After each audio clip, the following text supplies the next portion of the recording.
Phone launch होते ही review कर देना काफ़ी इजी होता है, लेकिन असली एक्सपीरियंस तब समझ आता है जब आप डिवाइस को कुछ महीने डेली यूज़ करो।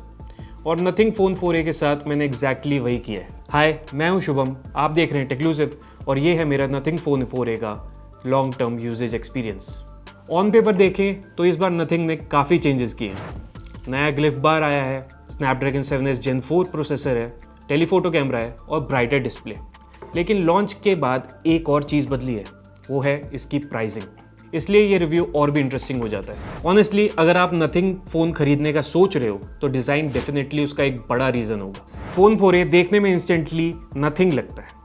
ट्रांसपेरेंट बैक है, लेकिन पिछली जनरेशन के कंपैरिजन में डिज़ाइन थोड़ा क्लीनर और मिनिमल लगता है। मुझे पर्सनली इसका ओवरऑल लुक काफ़ी पसंद आया और एक चीज़ जो मुझे डेली यूज़ में अच्छी लगी वो है इसका flat camera layout. Phone table पर रखो तो वॉबल नहीं करता।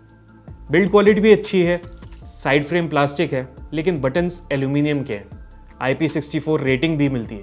हाँ, फ़ोन हल्का भी नहीं है, 200 ग्राम से ऊपर का वेट है और लॉन्ग यूसेज सेशंस में आपको फील होगा। बॉक्स में केस भी मिलता है, लेकिन ऑनेस्टली उसकी क्वालिटी थोड़ी बेटर हो सकती थी। एक और चीज़ जो मुझे थोड़ी ऑड लगी वो है फिंगरप्रिंट स्कैनर की प्लेसमेंट। ये काफ़ी नीचे दिया गया है और शुरू के कुछ दिन मुझे बार बार थंब एडजस्ट करना पड़ता था। अब बात करते हैं इस फ़ोन के सबसे यूनिक फीचर की। ग्लिफ लाइट्स गई और उनकी जगह आ गया है ग्लिफ बार। ये बेसिकली 63 LEDs का सेटअप है जो पीछे एक वर्टिकल स्ट्रिप में दिया गया है।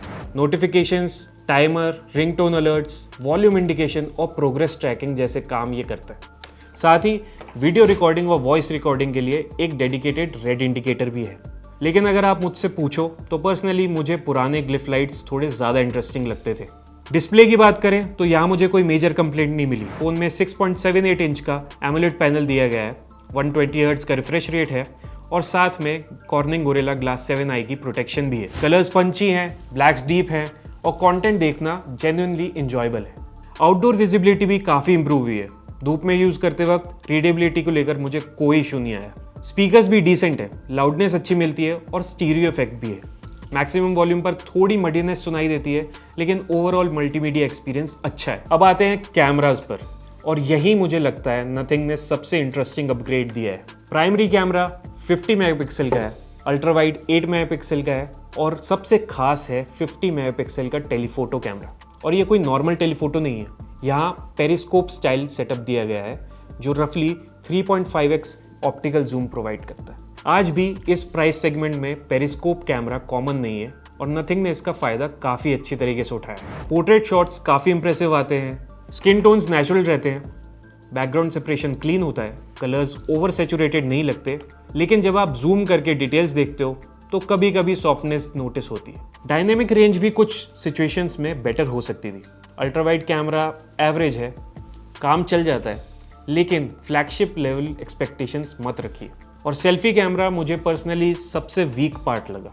स्किन टोन्स हमेशा एक्यूरेट नहीं रहते और डिटेल रिटेंशन भी बेटर हो सकती थी। लो लाइट में प्राइमरी कैमरा डिसेंट परफॉर्म करता है और लाइट फ्लेयर्स को काफ़ी हद तक कंट्रोल कर लेता है। ओवरऑल कैमरा सेटअप अच्छा है, लेकिन मैं हाईलाइट डेफिनेटली टेलीफोटो लेंस को ही दूंगा। परफॉर्मेंस के लिए नथिंग ने स्नैपड्रैगन 7s Gen 4 प्रोसेसर दिया है। डेली यूज़ में मुझे फ़ोन काफ़ी स्मूथ लगा। गेमिंग भी मैंने काफ़ी की, BGMI, call of duty. Casual और मॉडरेट गेमर्स के लिए परफॉर्मेंस बिल्कुल सफिशिएंट है, लेकिन अगर आप हार्डकोर गेमर हो तो इस प्राइस रेंज में कुछ और फ़ोन ज़्यादा पावरफुल हार्डवेयर ऑफर करते हैं और करंट प्राइसिंग को देखते हुए ये पॉइंट और इम्पॉर्टेंट हो जाता है। तो ये फ़ोन परफॉर्मेंस फोकस यूजर्स के लिए नहीं है, बैलेंस यूजर्स के लिए ज़्यादा बना है। सॉफ्टवेयर नथिंग की सबसे बड़ी स्ट्रेंथ्स में से एक है। नथिंग OS क्लीन है, स्मूथ है और अननेसेसरी ब्लोटवेयर से ऑलमोस्ट फ्री है। एसेंशियल स्पेस भी यूजफुल फीचर बन सकता है अगर आप स्क्रीनशॉट्स, वॉइस नोट्स और रिमाइंडर्स रेगुलरली सेव करते हो। हाँ, एसेंशियल की प्लेसमेंट मुझे आइडियल नहीं लगी। फ़ोन बड़ा है और बटन थोड़े ऊपर दिए गए हैं, तो वन हैंडेड यूज़ में उस तक पहुंचना थोड़ा ऑकवर्ड हो जाता है। बैटरी लाइफ की बात करें तो यहाँ भी एक्सपीरियंस काफ़ी रिलायबल है। नॉर्मल यूसेज में फ़ोन कंफर्टेबली पूरा दिन निकाल देता है। हैवी यूज़र्स को शाम तक चार्जर की ज़रूरत पड़ सकती है, लेकिन एवरेज यूज़र्स के लिए बैटरी परफॉर्मेंस काफ़ी डिपेंडेबल है। तो क्या nothing phone 4a worth buying है?